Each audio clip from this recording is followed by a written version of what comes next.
પ્રથમ તો આજે લગભગ આ 30મો બ્લડ કેમ્પ છે. મને યાદ છે એ પ્રમાણે સત જ્યોત ચેરિટેબલ ટ્રસ્ટ 2000ની સાલથી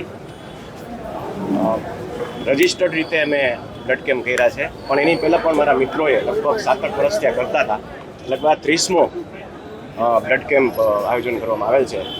એ રક્તદાતાઓ અને રક્તદાન આયોજકોને જેટલો આભાર માનું જેટલો એનો ક્યારે હું ઋણ નહીં ચૂકી શકું. મુખ્ય મુદ્દો તો આ 1.5 મહિનો જૂનો છે અને પાછું 1.5 મહિના પછી એક પત્રિકામાં આજે પ્રેસ નોટ બહાર પાડી છે.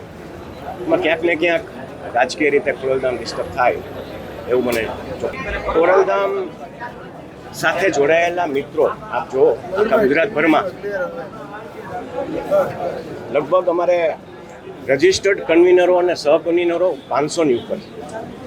હવે એમાં કોઈ પણ માણસ આ સ્વતંત્ર ભારતમાં કોઈની મદદ કરે અને એની પાછળ ખોડલધામનું નામ લગાડી દેવું યોગ્ય નથી. એ તો જનતા નક્કી કરે. એ કોણ નક્કી કરે? પાટીદારો નક્કી કરે કે સરદાર કોણ? જે પ્રકારે વિઠ્ઠલભાઈ રાદડિયાનું રાજકીય વર્ચસ્વ હતું, તમામ લોકો એમને સ્વીકાર્યા હતા. હવે એક શૂન્યાવકાશ છે સૌરાષ્ટ્રના એક રાજકીય નેતામાં અને પાટીદારોના નેતામાં. તમને શું લાગે છે એક મોટો વ્યક્તિ હોવો જોઈએ જે એક લીડર તરીકે હોય, ચાહે તે તમામ સમાજનો હોય? બિલકુલ. જો જ્યારે પાટીદાર સમાજની વાત આવે ત્યારે આમાં પણ ઘણા બધા આગેવાનો છે જે ઘણું બધું કામ કરી રહ્યા છે રાજકીય રીતે અને સામાજિક રીતે બંને રીતે. અને પાટીદાર એક એવો સમાજ છે જે દરેક સમાજને સાથે રહી અને ચાલનારો સમાજ છે. ત્યારે કોઈ સારા નેતા બીજા સમાજના પણ બધાનું હિત જોઈને કામ કરતા હોય એમાં પાટીદાર સમાજ હંમેશા ખુશ હોય છે.